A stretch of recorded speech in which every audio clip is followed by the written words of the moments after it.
कहानी की शुरुआत होती है समंदर की उन गहराइयों से जहां इंसान की पहुंच नामुमकिन है। एक ऐसा सीक्रेट रिसर्च सेंटर जहां दुनिया की नज़रों से छुपकर अनलीगल और खौफनाक एक्सपेरिमेंट किए जा रहे थे। यहां 3 मासूम शार्कों को कैद करके उन पर रिसर्च की जा रही थी। लेकिन उन तीनों में से एक शार्क बहुत ही चालाक और खतरनाक थी और वो इस सेंटर की कैद तोड़कर भाग चुकी थी। उधर समंदर के बीचों बीच रात के सन्नाटे में एक छोटी सी नाव लहरों पर तैर रही थी।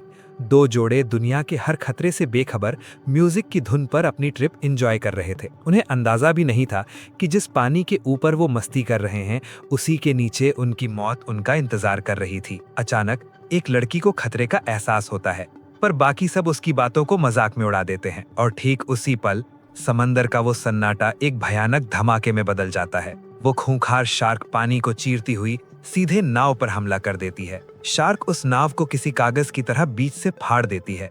डर और झटके के मारे एक लड़का और लड़की अपना संतुलन खो देते हैं और सीधे उस पानी में जा गिरते हैं। पानी में गिरते ही उनकी रूह कांप जाती है। वो शार्क किसी शिकारी की तरह तेजी से उनकी तरफ बढ़ रही थी। मौत अब उनकी आंखों के बिल्कुल सामने थी, पर तभी एक करिश्मा होता है। हवा को चीरती हुई एक हार्पून गन से निकली रस्सी सीधे शार्क को जाकर लगती है। अंधेरे में एक साया उभरता है, एक ऐसा इंसान जो इन लहरों का बेताज बादशाह था। उसका नाम था कार्टर। कार्टर किसी फरिश्ते की तरह सही वक्त पर पहुंचता है और उस खूंखार शार्क को अपने कब्जे में ले लेता है। कार्टर कोई मामूली इंसान नहीं था, वो इसी सीक्रेट रिसर्च सेंटर में इन शार्कों की देखरेख करता था। और सबसे चौंकाने वाला सच तो ये था कि ये वही शार्क थी जो सीक्रेट सेंटर से भाग निकली थी। अब कहानी आती है उसी रिसर्च सेंटर की एक मशहूर साइंटिस्ट डॉक्टर सुसान पर। सुसान शहर के सबसे अमीर बिजनेसमैन रसेल के पास पहुंचती है। वो रसेल को अपने गुप्त रिसर्च के बारे में बताती है। वो शार्क के दिमाग पर एक्सपेरिमेंट कर रही है जिससे इंसानी दिमाग की सबसे खतरनाक बीमारी अल्जाइमर का इलाज मुमकिन हो सकता है। रसेल को पहले तो यकीन नहीं होता, पर सुसान की बातों में एक उम्मीद थी। वो इस नामुमकिन इलाज को मुमकिन बनाने के लिए पैसे इन्वेस्ट करने को तैयार हो जाता है, पर वो खुद इस रिसर्च को अपनी आंखों से देखना चाहता था। रसेल और सुसान दोनों एक फ्लोट प्लेन में बैठकर समंदर के बीच बने रिसर्च स्टेशन की तरफ निकल जाते हैं, पर उन्हें नहीं पता था कि वो सीधे मौत के कुएं में जा रहे हैं। उधर रिसर्च स्टेशन पर कार्टर उस पकड़ी हुई शार्क को अपने साथियों की मदद से एक मजबूत जाल में डाल देता है। ये कोई मामूली शार्क नहीं थी, ये कार्टर के ही स्टेशन से भागी हुई एक एक्सपेरिमेंटल शार्क थी जिसे वापस पकड़ लिया गया था। रसेल और सुसान रिसर्च स्टेशन पहुंचते हैं। वहां उनकी मुलाकात जैनिस, एक मरीन बायोलॉजिस्ट से होती है। जैनिस उनका स्वागत करती है। सुसान वहां से चली जाती है और रसेल अकेला खड़ा रह जाता है। तभी उसकी नजर पानी में पड़ती है और उसकी आंखें फटी की फटी रह जाती हैं। रसेल देखता है कि पानी के अंदर एक इंसान तेजी से तैर रहा है, लेकिन उसके पीछे एक विशालकाय शार्क उसे निगलने के लिए तेजी से बढ़ रही है। रसेल घबराकर चिल्लाता है, उस आदमी को मदद की जरूरत है, लेकिन डॉक्टर सुसान दूर खड़ी बस ये सब देखती रहती है। रसेल को कुछ समझ नहीं आता कि आखिर यहाँ हो क्या रहा है। तभी वो खतरनाक शार्क अचानक उस आदमी पर झपटने की कोशिश करती है, लेकिन अगले ही पल कुछ ऐसा होता है जिसकी किसी ने कल्पना भी नहीं की थी। पानी में तैर रहा वो आदमी फुर्ती से शार्क के हमले से बच जाता है और पल भर में सीधे शार्क की पीठ पर कूदकर बैठ जाता है। बैठते ही वो देखता है कि शार्क के मुंह में कोई चीज बुरी तरह फंसी हुई है। वो बिना डरे तुरंत अपना हाथ शार्क के मुंह के अंदर डालता है और उस फंसी हुई चीज को बाहर निकाल देता है। ये नजारा देखकर रसेल पूरी तरह दंग रह जाता है। उसे अपनी आंखों पर यकीन ही नहीं होता। कुछ ही देर बाद जब वो आदमी वापस पानी से बाहर आता है, वो कोई और नहीं बल्कि कार्टर ही था। कार्टर डॉक्टर सुसान को बताता है कि शार्क ने किसी का शिकार किया था। उसके जबड़े में अभी तक किसी की हड्डियां फंसी हुई थीं। रसेल कार्टर की बहादुरी देखकर हैरान था। वो उसकी तारीफ करता है तो कार्टर हल्का सा मुस्कुराकर कहता है कि शार्क बिना वजह हमला नहीं करती है। वो तभी हमला करती है जब उसे खतरा महसूस हो या उसे लगे कि सामने वाला इंसान कोई जानवर है। कार्टर वहां से चला जाता है। जैनिस रसेल को समंदर की खूबसूरत और खतरनाक दुनिया के बारे में बताती है। वो रिसर्च सेंटर के उस हिस्से में ले जाती है जहां पानी के नीचे बने जाल में अलग अलग मछलियों को पकड़कर उन पर रिसर्च की जा रही थी। रसेल उस विशालकाय सेंटर को देखकर दंग रह जाता है। उसे नहीं पता था कि यही जगह बहुत जल्द सबका सबसे बड़ा दुश्मन बनने वाली है। जैनिस अभी रसेल को बता ही रही थी कि तभी ऊपर कंट्रोल रूम से ब्रेंडा अनाउंस करती है, समंदर में एक छोटा सा तूफान बन रहा है, सभी ध्यान रखें। रसेल और बाकी लोग इस चेतावनी को सामान्य समझकर इग्नोर कर देते हैं, लेकिन किसी को नहीं पता था कि ये छोटा सा तूफान उनके लिए कितना खतरनाक बनने वाला है और उनकी जिंदगी का आखिरी दिन भी यहीं खत्म होने वाला है। रसल देखता है कि कुछ लोग जहाज में बैठकर वहां से जा रहे हैं। जेनिस उसे बताती है कि यहाँ हफ्ते में एक दिन छुट्टी होती है, इसलिए आज सिर्फ वही लोग रुके हैं जो हॉलिडे के दिन भी काम करना पसंद करते हैं। जेनिस रसेल को लिफ्ट से रिसर्च सेंटर के सबसे निचले हिस्से में ले जाती है, एक ऐसी लैब जो समंदर की गहराइयों में दफन थी। यहीं पर शार्कों पर वो खौफनाक एक्सपेरिमेंट किए जाते थे। जेनिस रसेल को छोड़कर अपने काम में लग जाती है और रसेल घूमते हुए कार्टर के पास पहुंचता है। रसेल तंज कसते हुए कहता है, इस पानी के अंदर कोई पागल ही होगा जो अपनी जान दांव पर लगाकर इन शार्कों के बीच रहता है। कार्टर उसे करारा जवाब देता है कि यहाँ की तनख्वाह अच्छी है और ये बहादुरी का काम है। रसेल उसे उसके अतीत की याद दिलाता है कि कार्टर पहले गैर कानूनी काम में जेल जा चुका है, इसलिए चुपचाप काम करे। पर कार्टर भी पीछे नहीं हटता और कहता है, इतने पैसे तुमने भी एक नंबर के काम से नहीं कमाए होंगे। समंदर के नीचे बनी रसोई में रसोइया प्रीचर अपने तोते के साथ मगन था।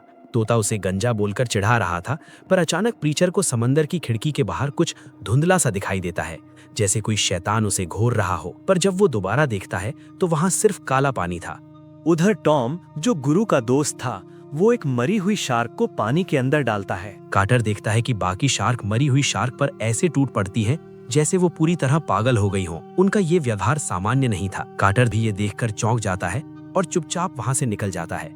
अचानक कंट्रोल रूम से ब्रेंडा की आवाज गूंजती है, डॉक्टर सुसान, हमारे ऊपर खतरा है, जल्दी बाहर निकलिए। सुसान बदहवास होकर ऊपर भागती है, पर जैसे ही वो ऊपर पहुंचती है सब उसे सरप्राइज बर्थडे विश करते हैं। सुसान चैन की सांस लेती है। जश्न शुरू होता है, सब नाच गा रहे थे। पार्टी में डॉक्टर जिम एक ऐसा खुलासा करते हैं जो सबके होश उड़ा देता है। वो बताते हैं कि उन्होंने शार्क को इंजेक्शन लगाकर उसका दिमाग बड़ा कर दिया है। इससे उन्हें ज्यादा केमिकल मिलेगा ताकि इंसान के दिमाग की अल्जाइमर्स जैसी बीमारियों को जड़ से खत्म किया जा सके। ये सुनकर रसेल की आंखों में अब कामयाबी और करोड़ों की दौलत का सपना था। वो खुश था क्योंकि उसका रिसर्च अब आखिरी पड़ाव पर था, पर उसे नहीं पता था कि उसने अपनी मौत के परवाने पर दस्तखत कर दिए हैं। उधर कार्टर अकेले खड़ी सुसान के पास जाता है। वो उसे जन्मदिन की बधाई तो देता है, पर कार्टर के चेहरे पर खौफ साफ था। वो सुसान को आगाह करता है, सुसान, हम कुछ बहुत गलत कर रहे हैं। मैंने नीचे पानी में देखा है, वो शार्क अब पहले जैसी नहीं रही।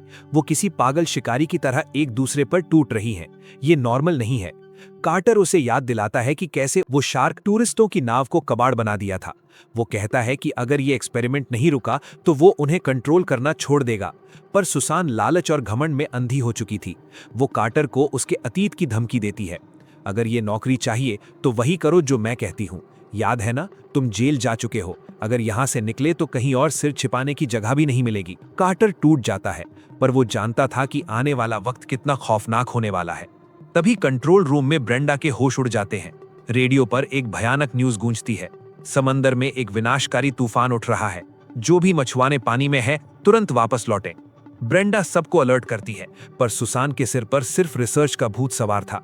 उसने तूफान को नजरअंदाज कर दिया और यही उसकी सबसे बड़ी भूल साबित होने वाली थी। कार्टर भारी मन से अपना सूट पहनता है और ऑक्सीजन मास्क लगाकर उस सबसे बड़ी और खतरनाक शार्क को पकड़ने के लिए पानी की गहराई में उतर जाता है। लैब के अंदर टॉम और रसेल स्क्रीन पर उसे देख रहे थे। अचानक सन्नाटे को चीरते हुए पानी की गहराई में कार्टर के सामने दो शार्क आ जाती हैं। लैब में बैठे लोग हैरान रह गए। शार्क कभी टीम बनाकर हमला नहीं करती, पर ये दोनों शार्क साथ मिलकर कार्टर को घेर रही थीं। जैसे ही कार्टर अपनी बेहोश करने वाली हार्पून गन उठाता है, वो दोनों शार्क अचानक गायब हो जाती हैं। ये डर नहीं, ये उनकी चालाकी थी। अचानक कंप्यूटर स्क्रीन काली हो जाती है। सबका संपर्क कार्टर से टूट जाता है। तभी एक कैमरा ऑन होता है और सब देखते हैं कि एक शार्क तेजी से कैमरे की तरफ आती है और कैमरे को अपने जबड़ों से कुचल देती है। ऐसा लग रहा था जैसे शार्क नहीं चाहती कि कोई उन्हें देख सके। लैब में चीख पुकार मच जाती है। सबको लगा कार्टर मारा गया। पानी के नीचे एक शार्क कार्टर पर झपटती है और उसे जकड़ लेती है, पर कार्टर इन लहरों का पुराना खिलाड़ी था। उसने बड़ी फुर्ती से अपना सूट उतार दिया था और शार्क ने जिसे पकड़ा था वो सिर्फ एक खाली डमी सूट था। कार्टर दूसरी तरफ से आता है और अपनी गन से उस विशाल शार्क पर सटीक निशाना लगाता है। शार्क बेहोश हो जाती है और कार्टर उसे लैब की लिफ्ट पर लाद देता है। लैब के अंदर सन्नाटा पसरा था। तभी ऊपर लैब में खबर पहुंचती है कि गुरु शार्क को लेकर ऊपर आ रहा है। जैसे ही लिफ्ट ऊपर आती है, सबकी जान में जान आ जाती है। गुरु ने अपनी जानबाजी से मौत को हरा दिया था, पर जब रसेल उस शार्क को करीब से देखता है तो उसकी आंखें फटी की फटी रह जाती हैं। उसने आज तक इतनी विशाल और खौफनाक शार्क कभी नहीं देखी थी। डॉक्टर जिम गर्व से बताते हैं कि ये कुदरत का करिश्मा नहीं, उनका खतरनाक एक्सपेरिमेंट है।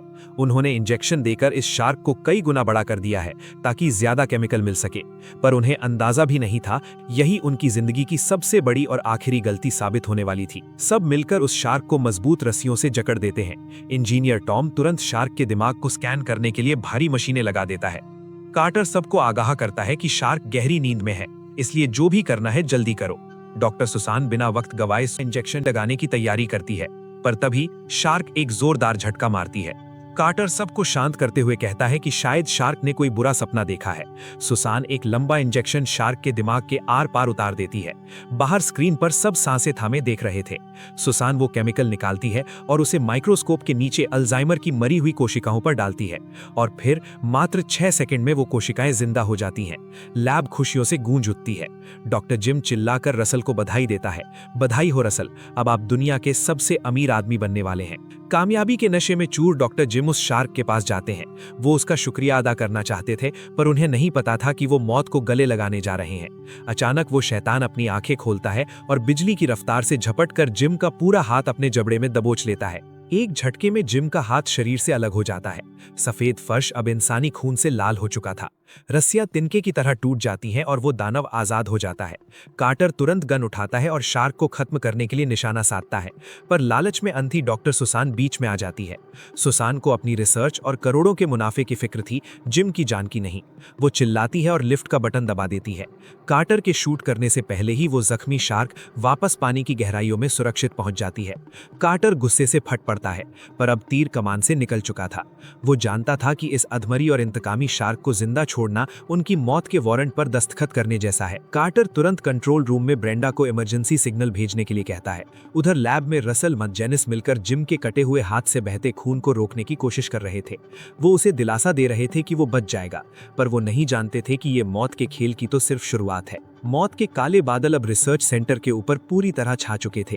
ब्रेंडा नीचे लैब में खबर देती है कि रेस्क्यू हेलीकॉप्टर पहुंच गया है। डॉक्टर जिम की जान बचाने के लिए उसे फौरन रिसर्च सेंटर के ऊपर ले जाना था। रसेल और उसके साथी उसे लिफ्ट में डालकर ऊपर लाते हैं, पर जैसे ही गेट खुलता है उनकी रूह कांप जाती है।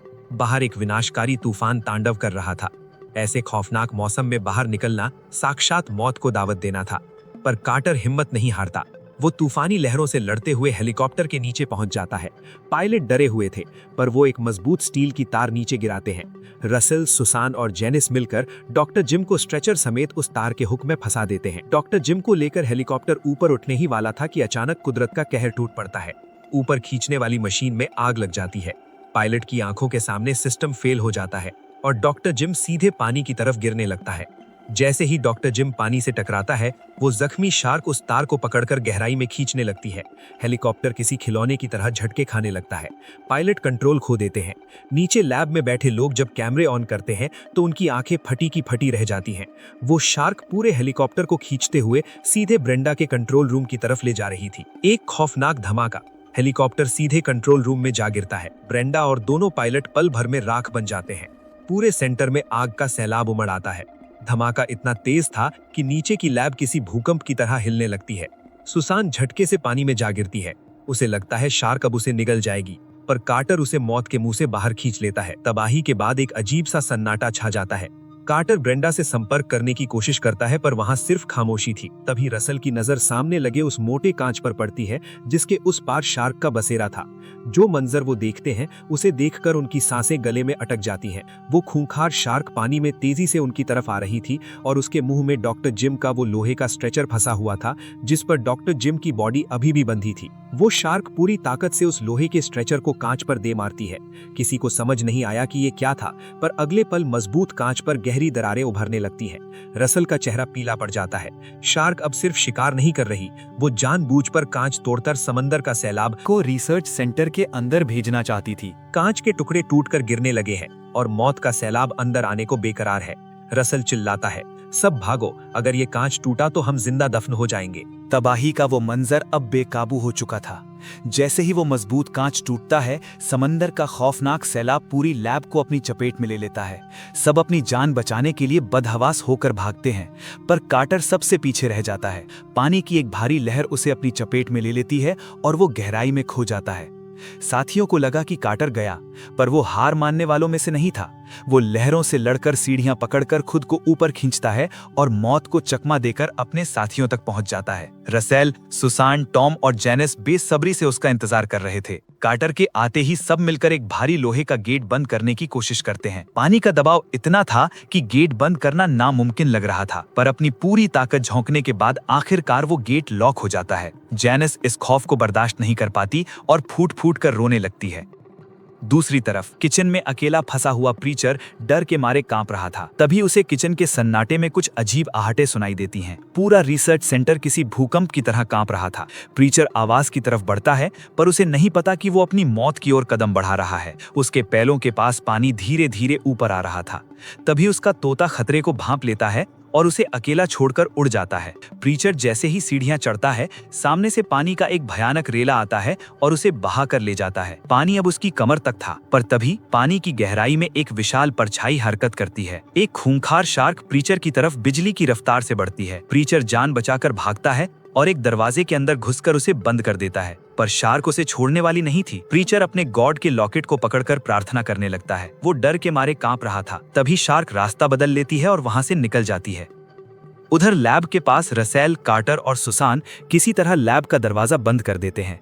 टॉम बताता है कि लिफ्ट अब बेकार हो चुकी है। अब बाहर निकलने का सिर्फ एक ही रास्ता है, वो रास्ता जो पनडुब्बी के लिए बना है, पर उसके लिए उन्हें फिर से उसी खतरनाक पानी के पास जाना होगा जहां से वो भाग कर आए थे। जैसे जैसे कार्टर और उसके साथी आगे बढ़ते हैं, नजारा खौफनाक होता जाता है। एक मजबूत लोहे के दरवाजे पर पीछे से कोई चीज बार बार जोरदार टक्कर मार रही थी। ऐसा लग रहा था जैसे कोई दानव उस दरवाजे को फाड़कर बाहर आना चाहता है। रसेल हैरान था। उसे लगा शायद पानी का प्रेशर है, पर कार्टर उसकी गलतफहमी दूर कर देता है। ये पानी का प्रेशर नहीं है रसेल, ये वो शार्क है जो दरवाजा तोड़ने की कोशिश कर रही है। ये सुनते ही सबके रोंगटे खड़े हो जाते हैं। अचानक दरवाजे के नट बोल्ट तिनके की तरह टूटने लगते हैं।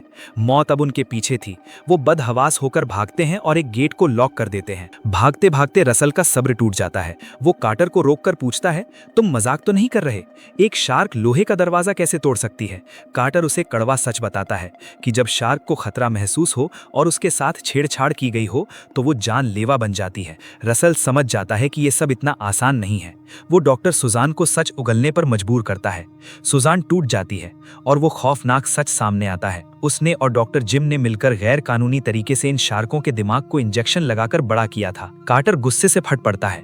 सुजान, तुमने सिर्फ दिमाग बड़ा नहीं किया, तुमने उन्हें सोचने वाला शिकारी बना दिया है। अब वो पहले से ज्यादा तेज है और हमसे बदला लेना चाहती हैं। सब सुजान से नफरत करने लगते हैं। सब किसी तरह पनडुब्बी वाले रूम में पहुंचते हैं, पर वहां जो देखते हैं उससे उनकी आखिरी उम्मीद भी खत्म हो जाती है। पूरा कमरा किसी कबाड़ खाने में बदल चुका था। शार्क ने पहले ही वहां हमला करके सब कुछ तबाह कर दिया था। दूसरी तरफ रसोई में अकेला फंसा हुआ प्रीचर कमर तक भरे पानी में हाथ में कुल्हाड़ी लिए आगे बढ़ रहा था। वो एक बड़ी टेबल पर चढ़ जाता है। तभी उसे दरवाजा खुलने की आहट सुनाई देती है। सन्नाटा छा जाता है। उसे एहसास होता है कि वो अकेला नहीं है। शार्क उसी कमरे में घुस चुकी है। अचानक ऊपर से उसका तोता उसे डरा देता है। प्रीचर तोते को अपने पास बुलाने की कोशिश करता है, पर तोता अभी भी उसका मजाक उड़ा रहा था। और फिर पलक झपकते ही पानी को चीरती हुई वो खूंखार शार्क उछलती है और प्रीचर के आंखों के सामने उस तोते को निगल जाती है। प्रीचर का संतुलन बिगड़ता है और वो सीधे पानी में जा गिरता है। मौत उसके पीछे थी। प्रीचर अपनी पूरी जान लगाकर भागता है और एक गैस अवन के अंदर घुसकर उसका गेट लॉक कर देता है। शार्क पागल होकर उस अवन पर टक्करें मारने लगती है। प्रीचर अंदर मौत और जिंदगी के बीच की एक पतली कांच की दीवार के सहारे छिपा हुआ था, पर शार्क उसे छोड़ने के मूड में नहीं थी। बाहर पूरा रिसर्च स्टेशन अब एक जलती हुई कब्र बन चुका था।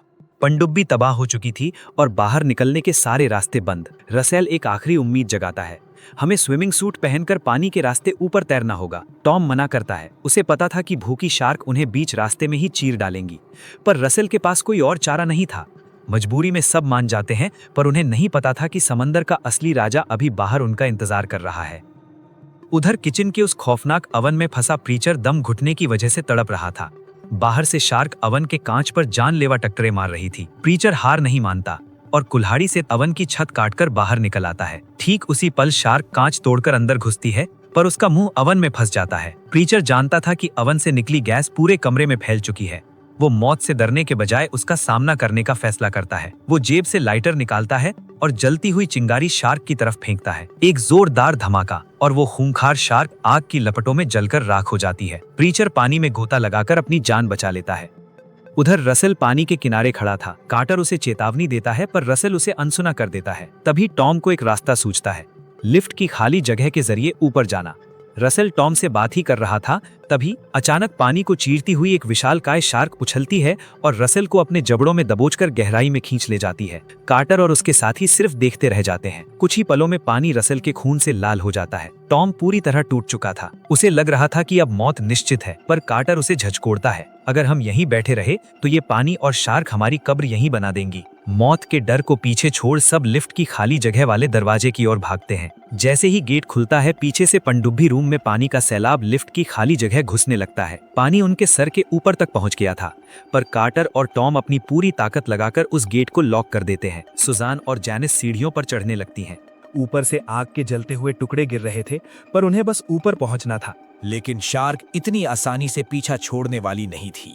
वो नीचे वाले दरवाजे पर जोर जोर से टक्कर मारने लगती है। कार्टर समझ चुका था कि अगर वो दरवाजा टूटा तो समंदर का सैलाब इस खाली शाफ्ट में भर जाएगा और शार्क उन्हें एक एक करके अपना निवाला बना लेगी। सब पागलों की तरह सीढ़ियों पर चढ़ने लगते हैं, पर कुदरत का कहर और शार्क की नफरत दोनों एक साथ उन पर टूटने वाले थे। तभी अचानक वो भारी दरवाजा एक जोरदार धमाके के साथ टूट जाता है। समंदर का खौफनाक पानी शाफ्ट में भरने लगता है। सबकी सांसें गले में अटक जाती हैं। वो दरिंदा पानी के साथ तेजी से ऊपर आ रहा था। मौत उनके पैरों के नीचे थी, पर तभी पानी के नीचे रिसर्च स्टेशन में एक और जोरदार धमाका होता है। विस्फोट इतना तेज था कि लिफ्ट शाफ्ट की मजबूत सीढ़ियां उखड़ जाती हैं। जैनिस का हाथ झटके से सीढ़ियों से छूट जाता है और वो सीधे उस पानी में जा गिरती है। कार्टर अपनी जान की बाजी लगाकर टूटी हुई सीढ़ियों पर लटक जाता है। वो जैनिस को बचाने के लिए अपना हाथ नीचे बढ़ाता है। कार्टर उसे ऊपर खींचने की पूरी कोशिश करता है, पर दूरी बहुत ज्यादा थी। उसी पल पानी के नीचे से वो दरिंदा निकलता है और जैनिस को दबोच लेता है। शार्क उसे खिलौने की तरह हवा में उछालती है और फिर हमेशा के लिए गहरे पानी में खींच ले जाती है। जैनिस का अंत हो चुका था। सुसैन फूट फूट कर रोने लगती है। ऊपर जाने का कोई रास्ता नहीं बचा था। कार्टर और सुजान सीढ़ियों पर बैठ जाते हैं। उन्हें अपनी मौत सामने दिख रही थी। तभी अचानक ऊपर का गेट खुलता है। सबकी धड़कनें थम जाती हैं। वहाँ कोई और नहीं बल्कि कुल्हाड़ी थामे प्रीचर खड़ा था। प्रीचर को जिंदा देख सबकी आंखों में उम्मीद की चमक लौट आती है। वो एक कपड़ा नीचे फेंकता है और एक एक करके सबको मौत के उस गड्ढे से बाहर खींच लेता है। तबाही के इस मंजर में अब सब एक दूसरे का साथ देते हुए आगे बढ़ रहे थे। रास्ते में प्रीचर कार्टर और बाकी साथियों को बताता है कि उस दरिंदे ने उसके वफादार साथी यानी उसके तोते को मार दिया है। दुख और खौफ के बीच सब थोड़ी देर के लिए रुकते हैं। तभी टॉम दीवार पर लगे मैप को देखकर कहता है कि सीढ़ियों के रास्ते वो ऊपर जा सकते हैं। लेकिन प्रीचर की एक बात सबकी उम्मीदें तोड़ देती है। वो बताता है कि सीढ़ियों का रास्ता पूरी तरह पानी में डूब चुका है। तभी एक जोरदार धमाका पूरे रिसर्च सेंटर को हिला देता है। पर तभी कार्टर के दिमाग में एक आइडिया आता है। वो मैप देखकर बताता है कि ऊपर एक एग्जिट डोर है जहां से बाहर निकला जा सकता है। टॉम को पता था कि वहां तक पहुंचने से पहले ही पानी सबको निगल जाएगा। तभी वो अपना इंजीनियर वाला दिमाग लगाता है और कार्टर को बताता है कि सेंटर में एक पावरफुल पंप लगा है। अगर उसे चालू कर दिया जाए तो पानी बाहर निकलने लगेगा और उन्हें भागने का वक्त मिल जाएगा। पर एक जानलेवा शर्त थी। पंप का स्विच सबसे निचले हिस्से में था। कार्टर की आंखों में चमक लौट आती है। सब जैनिस के कमरे में जरूरी सामान उठाने पहुंचते हैं। कार्टर अपने हाथ के जख्म पर दवाई लगाता है क्योंकि वो जानता था कि खून की एक बूंद भी शार्क को उसका पता बता देगी। डॉक्टर सूजन अपनी गलती के लिए कार्टर से माफी मांगती है और कार्टर उसे माफ कर देता है। कार्टर टॉर्च उठाता है और प्रीचर को सुजान का ध्यान रखने को कहता है। अब कार्टर और टॉम उस पावरफुल पंप को ऑन करने के लिए वापस नीचे जाने की तैयारी करते हैं। टॉम आगाह करता है कि 3 में से 2 शार्क अभी भी जिंदा हैं और वो इंतकाम के लिए बेताब हैं। उधर पीछे सुजान के अंदर फिर से वही जानलेवा लालच जाग उठता है। वो प्रीचर से कहती है कि उसे वापस लैब जाकर सैंपल लेना वरना उनकी मेहनत बेकार जाएगी। प्रीचर उसे रोकने की कोशिश करता है पर सुजान अंधी हो चुकी थी। वो प्रीचर को वहीं छोड़कर अकेले ही मौत के मुंह की तरफ यानी लैब की ओर चल पड़ती है। कार्टर और टॉम पानी में चलते हुए पावर ब्लॉक की तरफ बढ़ रहे थे।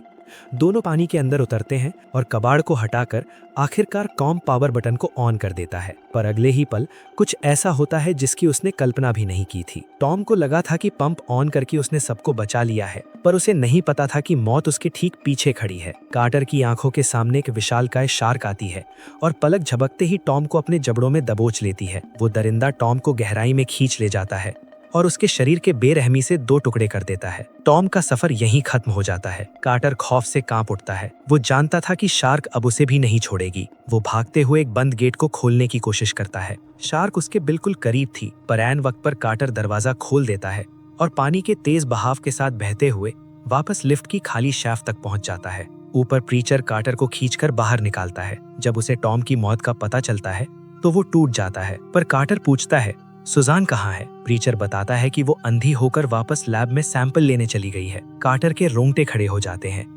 उधर सुजान लैब में पहुंचती है। सन्नाटे के बीच वो मुड़ती है तो सामने एक शार्क खड़ी थी। सुजान की सांसें थम जाती हैं, पर ध्यान से देखने पर पता चलता है कि वो तो वही मरी हुई शार्क है जिस पर रिसर्च हो रहा था। सुजान राहत की सांस लेती है, पर यह सुकून सिर्फ कुछ सेकंड का ही था। अचानक पानी को चीरती हुई एक असली और जिंदा शार्क सामने आ जाती है। सुजान जान बचाने के लिए टेबल पर चढ़ती है, पर उसका पैर फिसलता है और कीमती सैंपल पानी में गिर जाता है। शार्क उस पर झपटने ही वाली थी कि सुजान अपना आखिरी दांव खेलती है। वो ऊपर लगे नंगे बिजली के तार को देखती है। अपनी जान बचाने के लिए वो कपड़ों पर खड़ी हो जाती है ताकि अर्थ न मिले, और उस करंट वाले तार को हाथ में पकड़ लेती है। जैसे ही शार्क मुंह खोलकर हमला करती है, सुजान वो तार सीधे उसके मुंह में ठूस देती है। तेज करंट से वो खूंखार शार्क पानी के अंदर ही झुलसकर मर जाती है। सुजान की जान तो बच गई, पर जिस सैंपल के लिए उसने अपनी जान दांव पर लगाई थी वो भी जलकर राख हो चुका था। कार्टर और प्रीचर उसे ढूंढते हुए वहां पहुंचते हैं और उसे सुरक्षित बाहर निकालते हैं। रिसर्च सेंटर अब पूरी तरह जल समाधि लेने वाला था। कार्टर सबको इमरजेंसी डोर के पास ले जाता है। वो अपने साथ एक गैस टैंक लाया था ताकि शार्क को कुछ दिखाई ना दे। तीनों एक दूसरे का हाथ मजबूती से पकड़ते हैं और ऊपर वाले से आखिरी दुआ मांगते हैं। अब पानी उनके गले तक आ चुका था। जैसे ही गेट खुलता है, सुजान, प्रीचर और आखिर में कार्टर उस अंधेरे समुद्र में छलांग लगा देते हैं। उनकी सांसें फूल रही थीं, फेफड़े फटने को थे, पर वो पूरी ताकत से ऊपर की ओर तैरने लगते हैं। मौत के मुंह से निकलकर वो समंदर की सतह पर पहुंच तो गए थे, पर असली शैतान अभी भी उनका पीछा कर रहा था। जैसे ही वो ऊपर आकर सांस लेते हैं, पानी को चीरती हुई वही आखिरी और सबसे खतरनाक शार्क उनकी तरफ बढ़ती है। वो गैस टैंक को अपने जबड़े में दबोचकर दूर ले जाती है, पर तबाही तो अब शुरू होने वाली थी। अचानक वो दरिंदा वापस आता है और प्रीचर के पैर को जकड़कर उसे गहराई में खींचने लगता है। कार्टर और सुसैन बेबसी से ये सब देख रहे थे। प्रीचर अपनी जान बचाने के लिए गले का लॉकेट निकालकर शार्क पर वार करता है, पर उस लॉकेट का उस दानव पर कोई असर नहीं होता। मौत सर पर खड़ी थी, पर प्रीचर हार मानने वालों में से नहीं था। वो अपनी पूरी ताकत झोंककर उसी लॉकेट से शार्क की आंख पर जोरदार वार करता है। दर्द से बिलबिलाकर शार्क अपनी पकड़ ढीली कर देती है। प्रीचर तुरंत तैरकर ऊपर आता है और कार्टर उसे खींचकर रिसर्च सेंटर के खंडहरों पर सुरक्षित पहुंचा देता है। सुसैन जल्दी से प्रीचर के गहरे जख्म पर पट्टी करती है, पर कार्टर की नजर पानी के अंदर जाती है और उसके होश उड़ जाते हैं। वो देखता है कि शार्क अब रिसर्च सेंटर के बाहरी जाल को तोड़ने की कोशिश कर रही है। कार्टर समझ जाता है कि अगर ये चालाक और विकसित दिमाग वाली शार्क खुले समंदर में पहुंच गई तो ये पूरी दुनिया के लिए एक कभी न खत्म होने वाला खतरा बन जाएगी। अब भागने का वक्त खत्म हो चुका था। सुसैन हिम्मत दिखाती है और कहती है, हमें इस शैतान को यहीं खत्म करना होगा। कार्टर अपनी पुरानी हार्पून गन उठाता है, पर इस बार उसमें बेहोशी का इंजेक्शन नहीं बल्कि मौत का बारूद भरा था। प्लान सीधा और खतरनाक था। कार्टर शार्क पर निशाना साधेगा और सुसैन पीछे से तार को बैटरी से टच करेगी, जिससे जोरदार धमाका होगा। पर वो शार्क अब पहले जैसी नहीं थी। उसका दिमाग इतना तेज हो चुका था कि वो कार्टर की हर चाल समझ रही थी। वो पानी के बाहर आने का नाम ही नहीं ले रही थी। तभी सुसैन एक ऐसा फैसला लेती है जिसे सुनकर कार्टर की रूह कांप जाती है। वो खुद को जिंदा चारा बनाने का फैसला करती है। कार्टर उसे बार बार मना करता है, पर सुसैन नहीं मानती। अपनी गलतियों का प्रायश्चित करने के लिए वो अपने हाथ पर गहरा चीरा लगा देती है। सुसैन बिना सोचे समझे उस खौफनाक पानी में कूद जाती है। ताजा खून की गंध समंदर में फैल जाती है। कार्टर पागलों की तरह चिल्लाता है, पर सुसैन शार्क को अपनी तरफ खींचने के लिए आगे बढ़ती रहती है। उधर जाल तोड़ रही शार्क को जैसे ही खून की महक मिलती है, वो सब कुछ छोड़कर बिजली की रफ्तार से सुसैन की तरफ मुड़ जाती है। मौत और जिंदगी के बीच अब बस कुछ ही सेकंड्स का फासला बचा था। मौत अब सुसैन के चेहरे के बिल्कुल करीब थी। वो अपनी जान बचाने के लिए बदहवास होकर रिसर्च सेंटर की सीढ़ी की तरफ तैरती है, पर किस्मत को कुछ और ही मंजूर था। जैसे ही वो सीढ़ी पकड़ती है, उसका हुक टूट जाता है और सुसैन वापस उसी खूनी पानी में जा गिरती है। उसका अपना ही बनाया हुआ डेथ ट्रैप अब उसी पर भारी पड़ चुका था। कार्टर उसे बचाने के लिए हार्पून गन छोड़कर पानी में कूद तो जाता है, पर शार्क की रफ्तार बिजली से भी तेज थी। कार्टर के पहुंचने से पहले ही वो दरिंदा सुसैन को अपने जबड़ों में जकड़कर बेरहमी से उसे कुचलकर मार डालता है। सुसैन का अंत हो चुका था। कार्टर अपनी जान बचाने के लिए वापस भागता है, पर वो शार्क अब उसके पीछे पड़ चुकी थी। अब भागने का कोई रास्ता नहीं था। कार्टर हार मानने के बजाय सीधे उस शैतान से टकराने का फैसला करता है। वो पानी के अंदर गोता लगाता है और शार्क को चकमा देकर सीधे उसकी पीठ पर सवार हो जाता है। शार्क उसे झटकने की पूरी कोशिश करती है। पानी में एक खौफनाक जंग छिड़ जाती है। तभी अधमरा पड़ा प्रीचर होश में आता है। अपने टूटे हुए पैर के साथ खुद को घसीटते हुए वो कार्टर की हार्पून गन तक पहुंचता है। वो कांपते हाथों से गन उठाता है और शार्क पर निशाना साधता है, पर मुसीबत ये थी कि शार्क के ऊपर कार्टर भी था। कार्टर चिल्लाता है, निशाना लगाओ प्रीचर। प्रीचर हिम्मत जुटाकर ट्रिगर दबा देता है। तीर सीधा शार्क को जाकर लगता है, पर बदकिस्मती से तीर कार्टर के पैर में भी जा धंसता है। कार्टर दर्द से कराह उठता है, पर वो जानता था कि ये आखिरी मौका है। वो चिल्लाकर कहता है, तार को बैटरी से जोड़ दो। प्रीचर रोते हुए वो तार बैटरी से टच कर देता है। उसी पल शार्क जाल तोड़कर बाहर निकलती है और कार्टर जाल में फंसकर पीछे रह जाता है। और फिर एक भयानक धमाका। समंदर का वो शैतान हजारों टुकड़ों में बिखर जाता है। सन्नाटा छा जाता है। प्रीचर को लगा कि उसने अपने आखिरी साथी को भी खो दिया है। वो अकेलेपन और दुख में डूब जाता है, पर तभी अचानक पानी की सतह पर हलचल होती है और कार्टर बाहर आता है। कार्टर को जिंदा देख प्रीचर की आंखों में चमक लौट आती है। कार्टर मजाक में कहता है, इतनी बड़ी शार्क छोड़कर तीर मेरे पैर में मार दिया। दोनों मुस्कुराते हैं। मौत आखिरकार हार चुकी थी, पर खतरा अभी टला नहीं था। घायल बदन और डूबते हुए खंडहर के बीच वो कहीं जा नहीं सकते थे। तभी क्षितिज पर उन्हें एक जहाज दिखाई देता है। ये वही लोग थे जो छुट्टी मनाकर वापस लौट रहे थे। कार्टर और प्रीचर समझ जाते हैं कि अब वो सुरक्षित हैं। दोनों सुकून से लेटकर आसमान की तरफ देखते हैं। ये सिर्फ एक शार्क से जंग नहीं थी, बल्कि इंसान के लालच और कुदरत के इंतकाम की कहानी थी। एक्सपेरिमेंट के नाम पर शुरू हुआ ये मौत का खेल अब हमेशा के लिए दफन हो चुका था। और फिर इस कहानी का यही अंत हो जाता है।